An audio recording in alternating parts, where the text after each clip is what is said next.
Hey y'all, welcome back to Weekly Hyperfixations. If you're new here, I'm Riot. Welcome to the new schedule, by the way.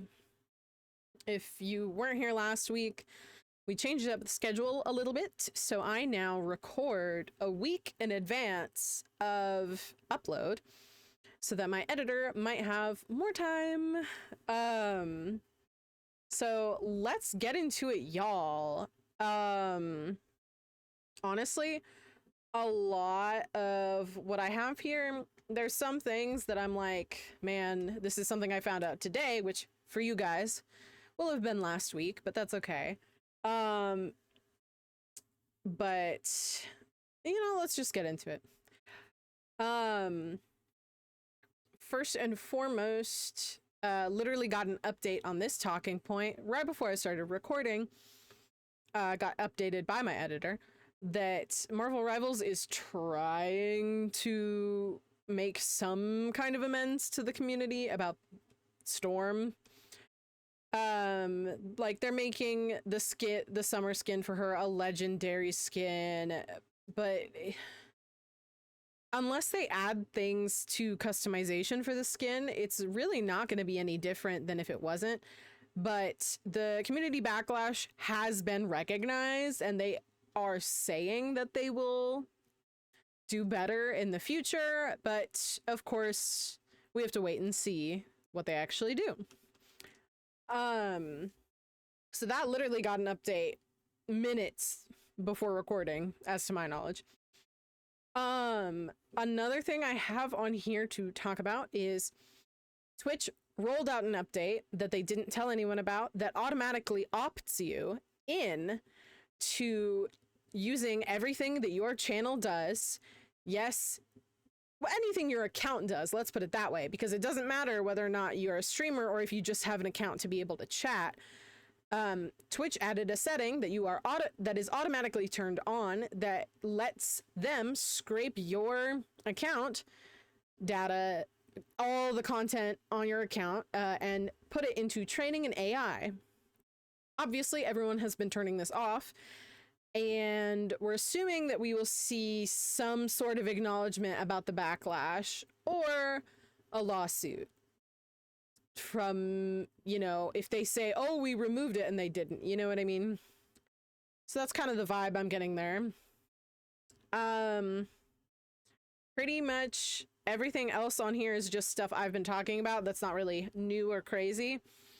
Y'all, I've been getting into Deltarune theories a lot, mainly because I like talking about theories, but game theory as a channel has fallen off so hard. I actually watched a video from a different creator in which they were rating game theory's most recent video on Deltarune, and it was so poorly researched that the entire theory hinges on the idea that the postcard, the little drawing stamp card scene that you get with Sans, is only in the weird route. It's not. It's mandatory regardless of what route you're taking. So the entire theory hinged on something that was not true and could have easily been Googled to find out. So that's crazy. Also, believe it or not, it was talking about Sans is Ness. Crazy work. Also, he kept saying that the breadcrumbs thing was from Earthbound. It's not. It's from Mother. So just a lot of poorly researched theories, trying way too hard to nostalgia bait, bringing up weird talking points that go nowhere and make no sense. It was really disheartening. Thankfully though, personally, I haven't really been watching game theory anymore. Haven't really since Matt left the channel. I think I watched maybe a couple after that, but that's about it. But I've seen a guy, let me tell you about this one guy, that if you're into Deltarune, even if you don't necessarily like the theories he puts out, there's this really creative guy called Eddie C. I will link his channel in the description, actually. But he's got the same vibe as old, and I mean old, game theory. You know, minus all of the weird sex jokes that old game theory used to have, which was a product of the time. But this guy's great. He does obviously understand, as he's, you know, he's just recently started to really grow in popularity. And he's very aware of the comparison. But honestly, I think he's doing great in terms of, even if the theory is a little out there, it feels like old homegrown YouTube. And that's really what people liked about game theory when MatPat was still around, because it still felt enough like older YouTube. But once he left, and then after that completely left, completely hands off on it, not even a part of it anymore, and now it's corporatized, you can really see why that was not a great decision. Not necessarily a bad decision for MatPat, but I do think handing it off to a corporation was not great. Not a corporation, but a company. Not a great idea. But yeah, I will link Eddie C's channel down below. I have been watching other channels, but his in particular really strikes me with that same energy of like, how much does a gold coin weigh, and things like, or how much does a coin in Mario weigh, and things like that. And that vibe is really what some people are looking for these days. It feels like, in terms of that kind of thing, people are looking for one of three things. Some channels have got like, oh, I'm going to point out this weird thing in this video game that I like, or, oh, I'm going to explore this storyline that I don't see a huge amount of attention on. That's great. There's two people out there right now really doing that well. Game theory style, of course. And then on top of those two, I do think people long for whatever the hell Polygon, Brian David Gilbert Unraveled was about. And I can't express to you all how much I've thought about doing that exact thing. But, you know, videos would take way longer for me to produce and things like that. So more on that kind of thing, that kind of talk later. But I've been watching a lot of Deltarune theories. That's the main conclusion. And what sucks is so many of them are just so well thought out, and the people, you know, I'm hearing the theories from are so earnest in their belief of them that I'm like, I like all of these. I like almost everything I've seen, which is saying a lot, honestly. But yeah, I also wanted to point out that there's a user on Twitter named Jaden the Jaded, and they made a wonderful like Deltarune personality quiz thing that's for shits and giggles. That's, which soul archetype are you? Integrity, perseverance, kindness, justice, you know, the whole thing. It's wonderful. It even has Deltarune like Easter eggs in it. Unfortunately, I did not get the 2% chance on my first go around. But we can put my results up. I got kindness, which I'm not surprised by, because a lot of the questions were like, will you put other people's ideas before your own? And I'm like, well, I don't like myself that much. So yeah. Let me real quick pull it up on my phone so I can more accurately talk about the graphic that you guys are literally seeing with your eyeballs. Okay, I'm having a hard time finding it. Damn. Okay, hold on. Yeah, kindness, 76, perseverance, integrity, and then my lowest 3 being justice, bravery, and determination. That makes a lot of sense to me, especially determination and bravery being so low. Because, well, not so much bravery, but I understand why determination is very low. Determination also requires motivation, which is hard for someone with ADHD. But I'm surprised. I think the only reason patience and Sorry, not patience. The only reason I think justice and bravery are so low is because I really think that, like, while I do have those qualities, my want to support other people and help other people is so strong. And also, I've had experienced trauma before. I'm not surprised perseverance is high. It's like half of my life. And I understand the integrity thing. I hate when, you know, people try to take credit for things they didn't do, or like people, you know, hypocrites, things like that. So I understand how I got to those results. Also, I feel like the ending question that says, did you lie on this quiz? I don't know why you would. You know what I mean? Like, I get some people will like put in what they think will get them a certain result, but I don't think they would admit to that. You know what I mean?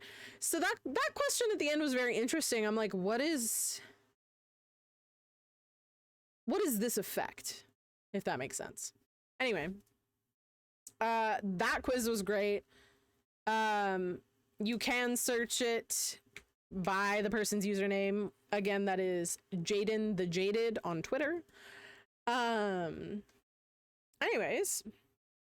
pretty much the rest of the stuff I have for y'all today is more just stuff I was kind of fixating on. I'm also aiming for this to be a little bit shorter of an episode. I know last week's episode was kind of long, but that was more due to the fact that I'd been gone a while, and also I moved the schedule, so I was trying to make up for that a little bit. But y'all, I noticed this phenomena, and I've been noticing it for a while, but it's really entertaining to me.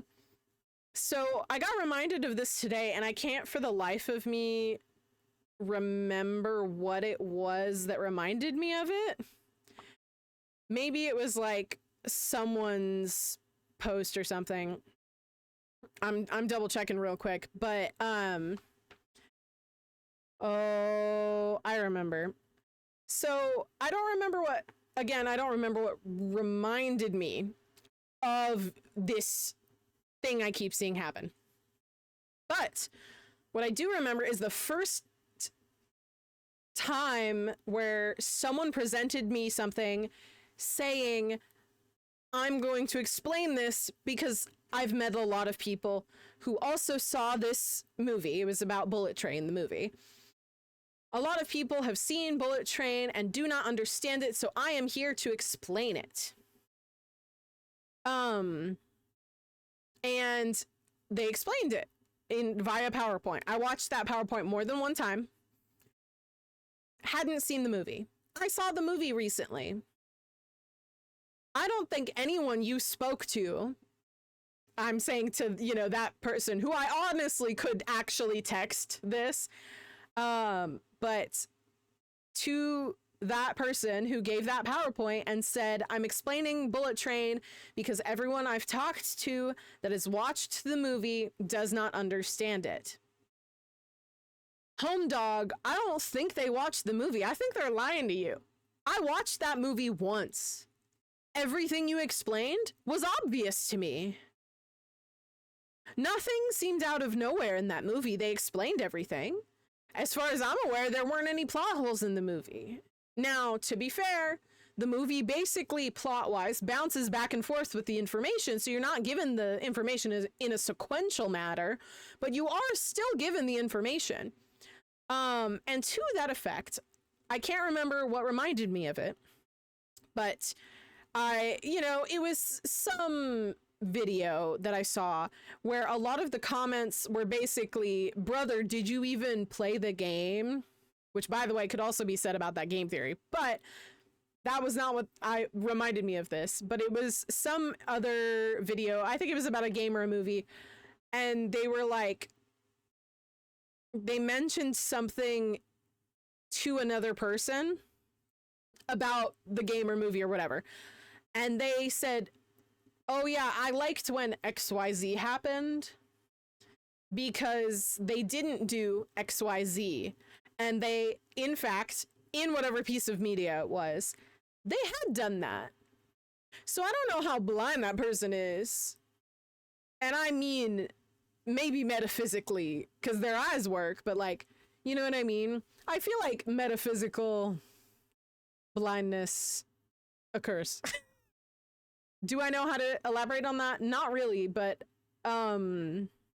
basically what I'm meaning to say is that there's like it's a weird part of media illiteracy that's been happening for a while, where it's, for some people, genuinely, it's at the very, very concerning level where they're like, well, I just didn't understand this thing in this movie. And it's like, brother in Christ, do you need them to just like fourth wall break and tell you? Because that's how obvious it was. I don't know how you didn't get that. Like on a genuine level. Like it's like if people looked at the script for Wicked, not necessarily the movie. I'm referring to the musical, but it would work for both. But it would be like looking at the structure of that story and saying it's not about racism. I don't think you know what Wicked's about, dog. I don't think you know how wild the discrimination factor in that piece of media is. Does that... You know what I mean? Like, it's just, some people have media illiteracy so badly that they could believe a character isn't dead if you saw their blood on screen. You know what I mean? Like, it's that bad. It's redonkulous, dude. It's like so bad. But I just wanted to bring that up because like it's really concerning, because it also makes me feel like I can't talk to people my age about things unless I know what their media literacy level is before going into the conversation. That will determine whether or not that conversation even happens. And then on top of that, literally on top of that, whether or not they'll even understand what I'm saying. You know what I mean? It's that bad. It's really, ugh, dude. It's real bad. I wanted to go ahead and shift into everything else I'm going to talk about is kind of just me open thinking, I guess. So I first of all wanted to say, if you are someone who plays video games on a PC, and if you're not, that's okay. But this is something, what I'm going to talk about is something specifically you would need a PC for. As far as I'm aware, I guess the Steam Deck might also work, but, basically, I have discovered that if I'm getting kind of burnt out on a game, not entirely, but a little bit, hey, mod the game. Put mods in, actually, because that genuinely helps make it feel like a more interesting experience because you know you've customized it a little bit. You know what I mean? God, if I can, for like 2 seconds, stop saying, do you know what I mean? But truly, do you know what I mean? Like, like, I have played Stardew Valley normally, great and wonderful. I now play Stardew Valley with mods. Mainly because, first of all, the modding community is very good for Stardew Valley. There is a lot you can do. It's very easy to mod that game. Probably one of the easiest games to mod I've ever interacted with in my life. There's like not much you have to do for it. The instructions on the website is very clear. Like everything's very streamlined for you. So it's very easy. On top of that, I feel like I'm now just playing the game for shits and giggles. I've played the game, done what I wanted to do. I didn't 100% the game, but I don't care about doing that. What I care about is having fun. That's what I care about. So yeah, I've got mods that add some more furniture, some more hair. Currently, the horse, instead of being a normal horse, is the like antelope creature. I can't remember what it's called. That Achitaka rides in Princess Mononoke. Love that. I wanted something that wasn't a horse but wasn't like a Pokemon or like, you know what I mean? I wanted something that still made sense but wasn't a horse. And of course, for any horn dogs, there's stuff for you there too. But genuinely, I just think that some people are so weird about modding, and I'm like, hey, reminder, these are video games. The point is to have fun, actually. And some people genuinely believe that some games are not meant to just be played for fun. People really be sweating about some games, and I remind you that it's called a game for a reason. Anyway, what else do I got here for y'all? I've debated doing just other videos, not just weekly hyperfixations, but something else.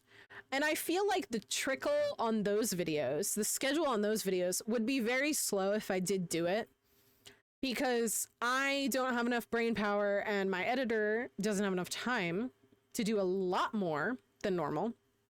But I wonder if it would be fun to maybe put in maybe some gaming here and there, or just something different. I really like the Unraveled series when Brian David Gilbert was involved for Polygon. Mainly because Brian David Gilbert is such an energy. And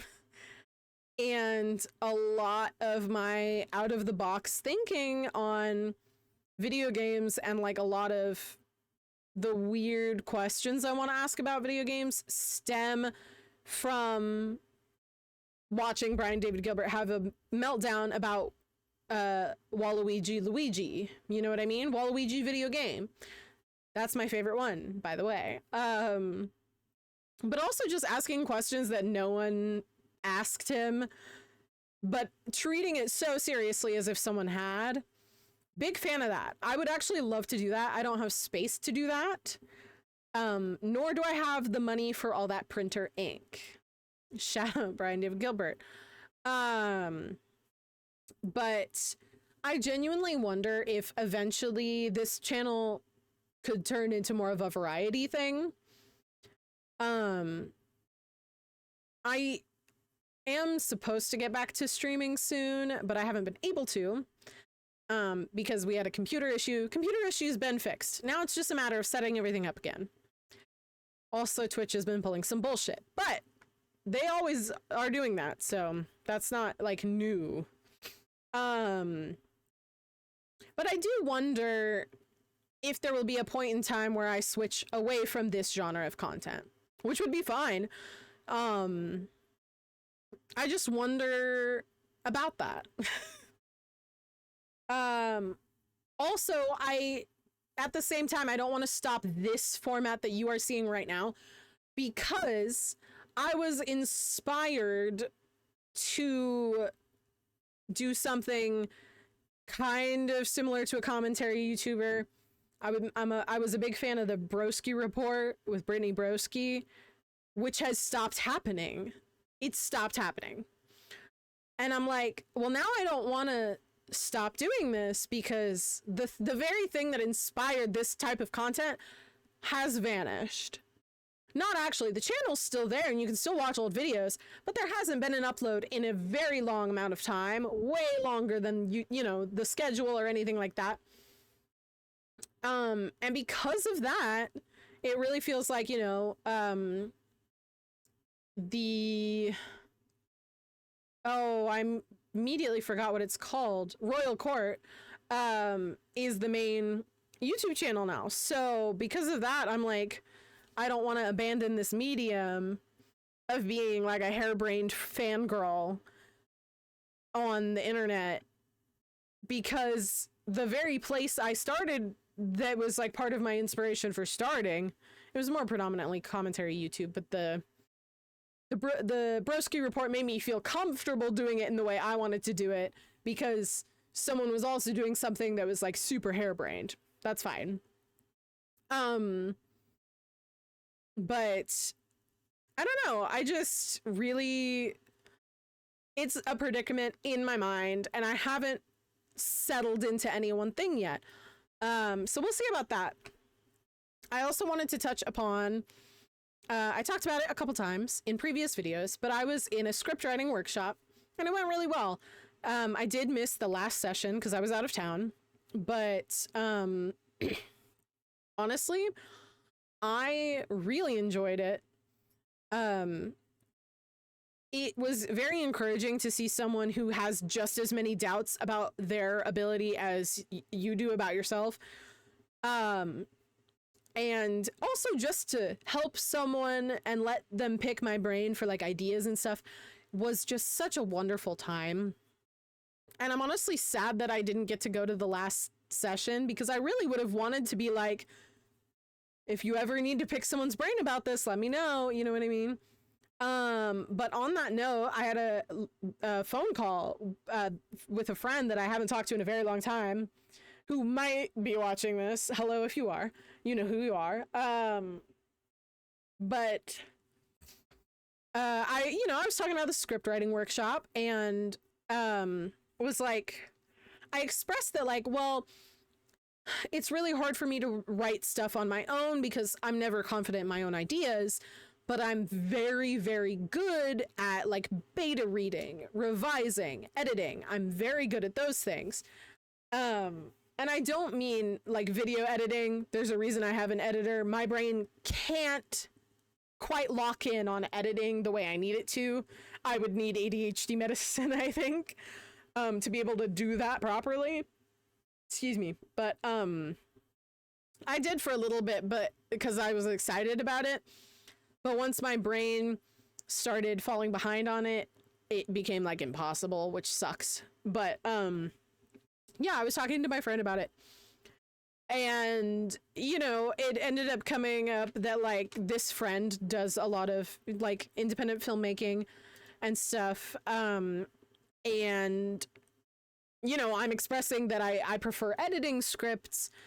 If anything, I love helping do like grammar and spelling mistakes, because those are very easy to fix. Or if the wording sounds wrong in a sentence, because, I don't just read it. I read it out loud, that kind of thing. And like on top of that, I'll still give like suggestions and like other editing notes, but I'm not a person to edit your document without asking. You know what I mean? Unless I'm fixing a grammar mistake or word, like maybe your wording seems incorrect, or like used too many words where one word will do, kind of thing, which in script writing is different, because it's how the character talks. But I never change anything major without making a note of it. Even when editing grammar, I'll still make note of where I fixed grammar, because really just what I want to do is help someone with the thing that they want to do. Really, that's what it boils down to. I used to beta read fan fiction as well, so I just in general like doing that, because it's very easy to stay motivated if I know I'm helping someone. If I'm trying to do something for myself, I lose motivation. If I'm doing something for someone else, a million times more motivation. I've crunched projects in like a few hours. Like, it's crazy. So wanted to touch on that. I'm gonna go ahead and jump to the pyramid because there's context needed for this pyramid, and I said I wanted to keep this episode hopefully shorter than the last one. I don't remember how long the last one was, but the context for this Weekly Hyperfixations pyramid is I want to watch JoJo's Bizarre Adventure. I have not seen JoJo's Bizarre Adventure. I have seen characters. This pyramid is characters that I like based on how they look or what they do. I have no context for these characters too much beyond that point. Okay. I'm actually going to switch around two things on the pyramid right now because it makes more sense this way. Okay. Also, if I pronounce a character's name wrong, my apologies. I have not watched this piece of media. So first up on the pyramid is Iggy, which is a dog. And there is some required context for why I've put the dog on the pyramid. First of all, I know the dog is there a lot in whatever part that Polnareff is in. But you can really tell I haven't seen the show because I'm like, I don't know what it's called. Part something, I'm sure. But the additional reason that Iggy is on the pyramid is because my friend has a dog. Well, I had two of my friends. They're married. They have a dog named Iggy that looks like this dog. And I didn't put that together until today, that it might be because of that character that he is named Iggy. I almost said dear reader. Dear viewers, I'm happy to say that that is correct. Iggy is named after the character from JoJo's. So that's why he's on the pyramid.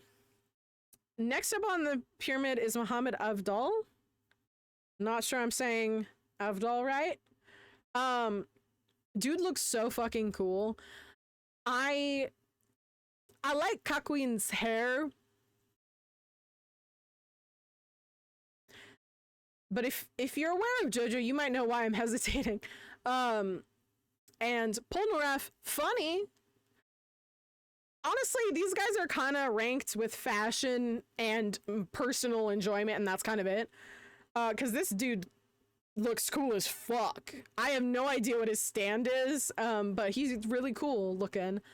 And these are basically all reasons that I want to watch JoJo's. So, Avdal's on the pyramid. Next up on the pyramid is, I want to say it's Narciso Anasui, the guy with long pink hair. I also think he's supposed to be named after fashion designers. Like his name is reminding me of something, which I've heard can be the case here. Like I think Iggy's supposed to be after Iggy Pop. But and there was another one. It's like there's stands and characters that are named like Foo Fighters and Killer Queen. But Anasui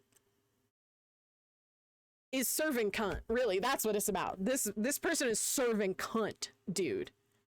Dude. Seems a little ridiculous. But looks cool. I did see a picture of his stand. That also looks cool. Also serving cunt. Thank you. Next up on the pyramid is my favorite stand. I only know like 6 stands by name, and I don't know what half of those look like. I know what like 4 stands look like, maybe 5. How many stands do I know? Do I count John Rod? No clue. Anyway, my favorite JoJo stand is Heaven's Door.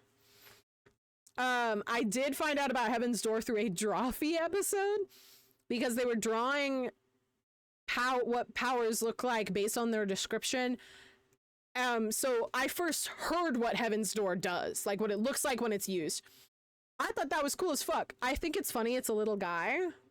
But I think Heaven's Door is really fucking cool.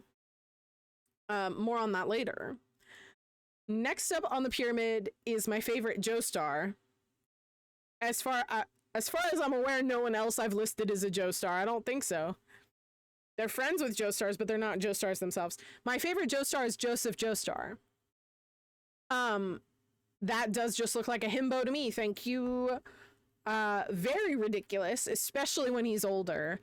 But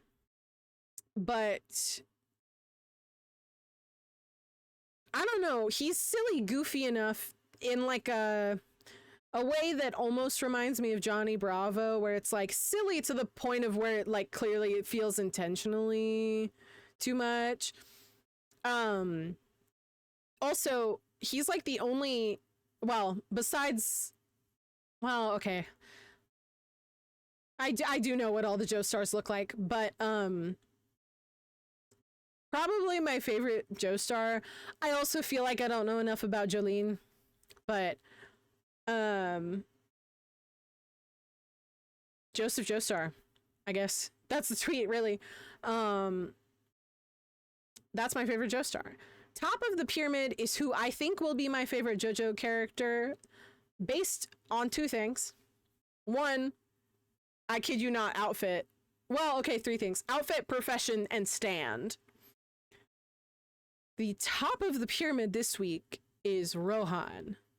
Rohan is the person who has Heaven's Door as a stand. And he's a mangaka. And his outfit has little fountain pen nibs, and he's got an earring that's got a fountain pen nib, and just looks so cool. Just looks so cool. Rohan seems great. I think that's my guess as to who my favorite character will be. Though I think there's too many good contenders in here.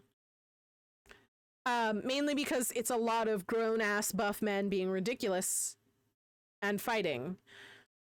But, and I do think Dio is cool. Yeah, whatever. Dude has aura and whatnot. But, I think my favorite character will be Rohan. Now, I know there's different parts of JoJo, and you can have a different favorite character in each part, because, you know, the characters move around, all that. I still think Rohan has a good chance of being up there. Definitely up there, for sure. Definitely top 5 overall. But with zero knowledge of the plot or what happens, the only plot I really know is that Dio and Joestars, and that's all I know. And that's like super loose. So, that's my prediction for who I'm gonna like. Whether or not I get to watch JoJo's by the time you next hear from me, I don't know. I can't promise that. I'm kind of busy. I've got theater rehearsals, but yeah, that's the tweet really. Honestly, I hope y'all had fun today. I know I had fun, but I always have fun doing this, so it's really reassuring to hear from some of y'all. And because I actually do know personally some people in my audience, it's also really nice to literally hear from you, like even just that you've seen the episode. Because like I know people watch it, but I'm really hands off about, you know, statistics and numbers and stuff like that, because that can demotivate a lot of people, and I'm scared of that demotivating me. So I just don't look at the numbers. If you don't look at them, you can't know them, you can't dwell on them. Obviously, if the number gets too big, I'm gonna have to acknowledge it, but yeah. Thank you to all of you, first of all, for putting up with last week's episode. Hopefully the mic sounds better this time. We didn't realize that the filters and stuff for the mic would have been obliterated by the computer when it was getting a new main drive. Even though the program using, we're using OBS, as far as I'm aware, it didn't change where it was or anything. It just reset, because of, we also lost a bunch of footage. Like, we don't have finished episodes of Weekly Hyperfixations from, like, the past year. because they've been put into the ether. But I suppose we'll figure it out. But anyways, I hope y'all have fun. I know I did. I'll see y'all next time. Hopefully same time, same place. I'll let you know in the community, in the posts tab of my channel if anything changes, but usually that doesn't happen unless something's gone terribly wrong during the process of recording or editing, or if I'm like sick or something. So with that, I'll see y'all next time. Have a good one. Stay hydrated, stay healthy, stay safe, and I'll see y'all then.